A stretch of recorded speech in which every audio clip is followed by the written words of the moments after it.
ഓം നമോ ഭഗവതേ വാസുദേവായ. ഹരിമുരളീരവത്തിലേക്ക് എല്ലാവർക്കും സ്വാഗതം. നാരായണായ നമ നാരായണായ നമ നാരായണായ നമ നാരായണ നാരായണായ നമ നാരായണായ നമ നാരായണായ നമ നാരായണ. ഇന്ന് നമുക്ക് 9ഉം 10ഉം ശ്ലോകങ്ങൾ നോക്കാം. ശ്രീമന്നാരായണീയം ദശകം 73 ഭഗവാന്റെ മഥുരാപുരി യാത്ര. ശ്ലോകം 9. സ തദ് പരമാത്മസൗഖ്യസിന്ധൗ വിനിമഗ്നഃ പ്രണുവൻ പ്രകാരഭേദൈഃ അവിലോക്യ പുനശ്ച ഹർഷസിന്ധോരനുവൃത്യ പുളകാവൃതോ യയൗ ത്വാം. നമുക്കിതിലെ വാക്കുകൾ പിരിച്ചിട്ട് അർത്ഥം നോക്കാം.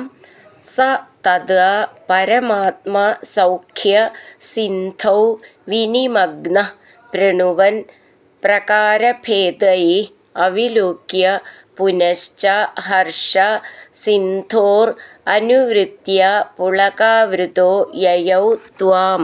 അർത്ഥം: സ ആ ക്രൂരൻ, തത് അപ്പോൾ, പരമാത്മസൗഖ്യ സിന്ധൗ വിനിമഗ്നഃ പരമാനന്ദ സമുദ്രത്തിൽ മുങ്ങിയവനായി തീർന്നിട്ട്, പ്രകാരഭേദൈ പലതരത്തിലുള്ള സ്തുതിഗീതങ്ങൾ കൊണ്ട്, പ്രണുവൻ സ്തുതിക്കുന്നവനായി, പുനഃ പിന്നീട്, അവിലോക്യ കാണാതെയായിട്ട്, ഹർഷസിന്ധോ ആനന്ദമാകുന്ന സമുദ്രത്തിൽ, അനുവൃത്യ തുടർച്ച കൊണ്ട്, പുളകാവൃത രോമാഞ്ചമണിഞ്ഞവനായി, ത്വാം അങ്ങയെ, യയൗ ച പ്രാപിക്കുകയും ചെയ്തു. നമുക്കിതിലെ അക്ഷരങ്ങളൊന്ന് നോക്കാം. സ തദ് തദ് എന്നുള്ളത് ദ എന്നുള്ളത് ദയിലത്തെ, പരമാത്മസൗഖ്യ സിന്ധൗ പരമാത്മ എന്നുള്ളത് ത് എന്നാണ്. സൗഖ്യ ഖ്യ എന്നുള്ള അക്ഷരം നന്നായിട്ട് ഊന്നി പറയണം. സിന്ധൗ എന്നുള്ളതിൻ്റെ ഥ എന്നുള്ളതും ന ഥ എന്നാണ്, നന്നായിട്ട് ഊന്നി പറയണം. വിനിമഗ്ന അവിടെ വിസർഗം ഗ ന രണ്ടും പാതി പാതി ചേർത്തിട്ടാണ് അക്ഷരം ഗ്ന എന്നുള്ളത്. വിനിമഗ്ന. പ്രണുവൻ പ്രകാരഭേദൈ അവിടെ വിസർഗം പ്രകാരഭേ എന്നുള്ള അക്ഷരം നന്നായിട്ട് ഊന്നി പറയണം. അവിലോക്യ പുന ച ചേർത്തിട്ട് പുനശ്ച ഹർഷ സിന്ധോർ അനുവൃത്യ ചേർത്ത് ചൊല്ലുമ്പോൾ ഹർഷസിന്ധോരനുവൃത്യ. സിന്ധോ എന്നുള്ളത് ഇവിടെയും അതേപോലെ ന ഥ എന്നാണ്.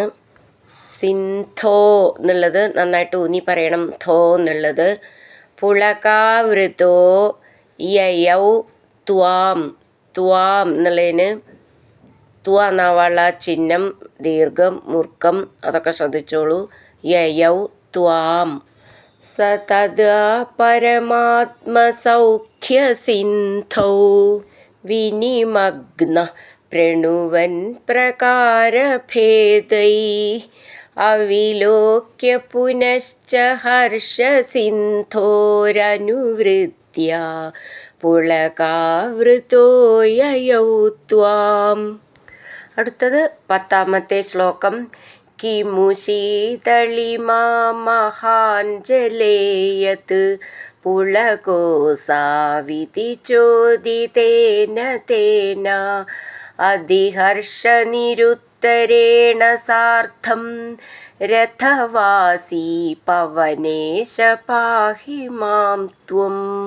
വാക്കുകൾ പിരിച്ചിട്ട് അർത്ഥം നോക്കാം. കിമു ശീതളിമാ മഹാൻ ജലേ യത് പുളകോസൗ ഇതി ചോദിതേന തേന അതിഹർഷ നിരുത്തരേണ സാർദ്ധം രഥവാസി പവനേശ പാഹി മാം ത്വം.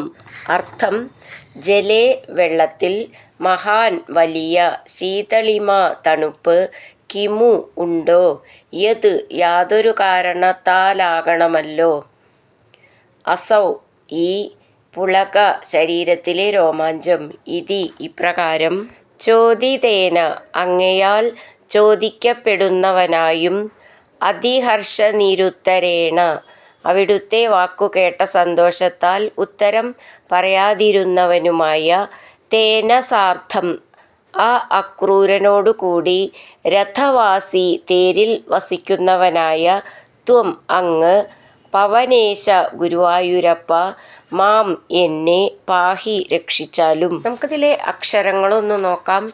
കിമു ശീതളിമ മഹാൻ ജലേ യത് പുളക അസൗ ഇതി ചേർത്തിട്ടാണ് പുളകോസാവിധി ചോദിതേന തേന അതിഹർഷനിരുത്തരേണ സാർത്ഥം ഥം എന്നുള്ള അക്ഷരം നന്നായിട്ട് ഊന്നി പറയണം.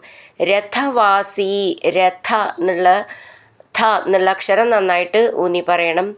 പവനേശ പാഹിമാം ത്വം കിമു ശീതളിമാ മഹാൻ ജലേയത് പുളകോസാവിധി ചോദിതേന തേന അതിഹർഷനിരുത്തരേണ സാർത്ഥം രഥവാസി പവനേശ പാഹി മാം ത്വം. ഹരിനാരായണ ഗോവിന്ദ ജയ നാരായണ ഗോവിന്ദ ഹരിനാരായണ ജയ നാരായണ ഗോവിന്ദ ഗോവിന്ദ ഗോവിന്ദ.